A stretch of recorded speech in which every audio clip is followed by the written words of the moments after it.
Do you feel like you experience life more intensely than other people around you? If the answer is yes, you may be a highly sensitive person. A highly sensitive person, or HSP for short, is known to have an increased sensitivity of the nervous system when experiencing psychological, emotional, or social stimuli.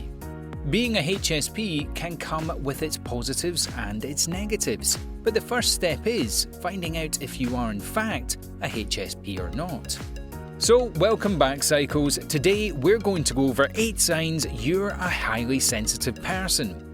Don't forget to like and subscribe to our channel, as well as click the notification bell so that you never miss a video. Number 1. You're a deep thinker. The first sign that you're a highly sensitive person is that you think deeply about everything. When you're faced with a decision to make, you retract into your hermit shell and do some serious analysing of the situation before going forward. The tricky thing with this sign is that deep thinking can quickly turn into overthinking, which often doesn't do us any favours. This deep thinking also results in a HSP experiencing life very deeply. For example, if a HSP passes a beggar on the street, they will feel their pain more deeply than others and are more likely to help them. This deep thinking is a factor in almost every aspect of a HSP's life, from romance to friendship to career and life decisions. They are always thinking of the ins and outs of every situation before taking action. Number 2. You pay attention to detail. Being highly sensitive means you have a heightened awareness for a lot of things, meaning you tend to notice the details that others are oblivious to. HSPs hear what isn't said, feel what isn't shown. If someone is having a bad day, a HSP will pick up on their energy right away and change their approach as needed. This ability can be extremely useful in some career paths, especially if it has to do with people. On the flip side, being detail-orientated can also have a HSP needing to go through each and every detail of a situation before making a decision, which is why they are also such deep thinkers, as we mentioned before. They may also see the details of beauty in life that others don't notice. For example, a HSP may be genuinely moved by the look of a burning sunset, while others admire it and then move on. Number 3. You take longer to make decisions. It's no surprise that a deep, detailed-orientated thinker will require a lot more time to make decisions, and that's exactly why. HSPs have a difficult time coming to a consensus about a decision because they are usually caught up in all the minute detail of things that could possibly go wrong. This definitely allows for a more sought-out and analysed decision, but filling through all the finicky details can also have the opposite effect. Trying to run every possible outcome of a situation through their heads is time-consuming. Yet, if a HSP doesn't go through this process, they won't have the confidence to back up their decision. And if you haven't noticed, we live in an extremely fast-paced life. So in other words, our world isn't built for HSPs, so decision-making can become extremely overwhelming for them. Number 4. Bad decisions take a toll on you.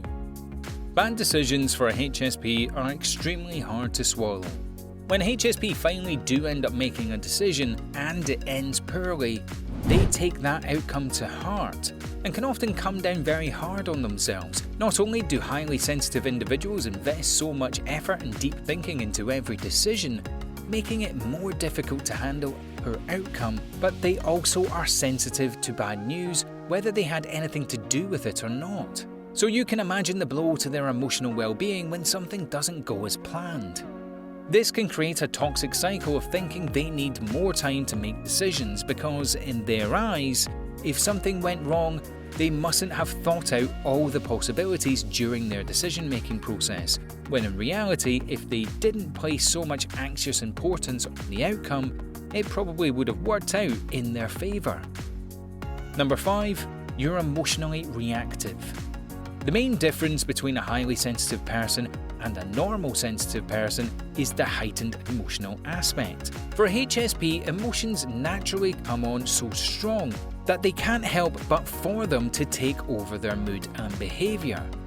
People that are highly sensitive have an easier time channeling the feelings that produce the behaviours they want. Meanwhile, highly sensitive people go through life feeling controlled by their emotions, because they can be triggered at any time and usually take the behaviour down with them. This emotional reactivity is usually projected or viewed as a mood swing because of how strong the emotions behind the behaviours can come across.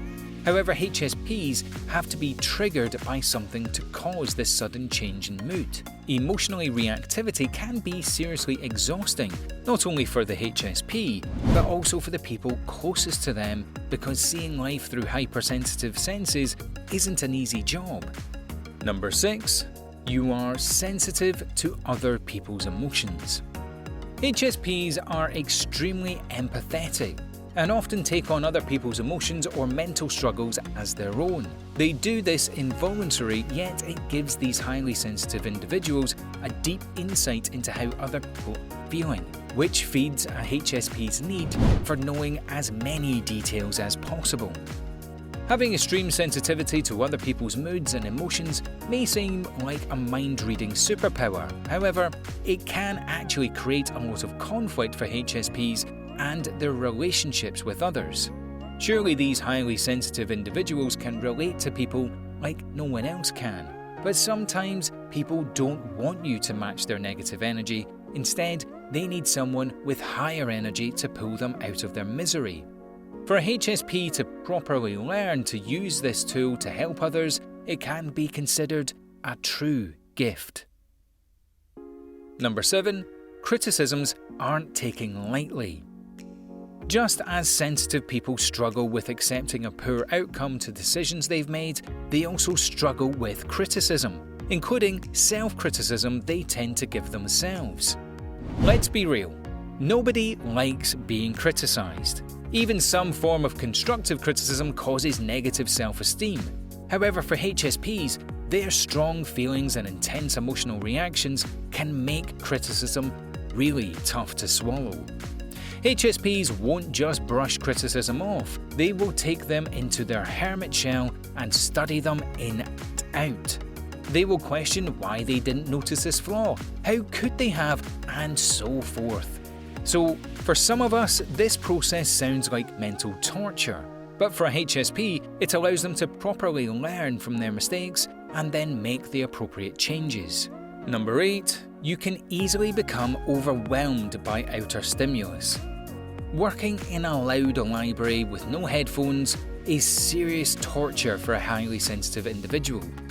This is because HSPs actually have sensitive senses to sound, smell, temperatures, and even other people's energy. Mixed with their attention to detail, they are easily distracted by outer stimuli. A HSP's best bet to navigate this difficulty is to find ways to avoid distractions wherever possible. Like we said before, our world isn't built for HSPs, so you have to find your own ways of navigating. Researching ways of staying focused and find out what works for you. Well, that's it for today's video, Psychos. Comment down below if you're a highly sensitive person according to these 8 signs. Also, make sure to leave us a like, share this video with your friends, and also subscribe to our channel for more Psycho videos. We'll see you in the next one.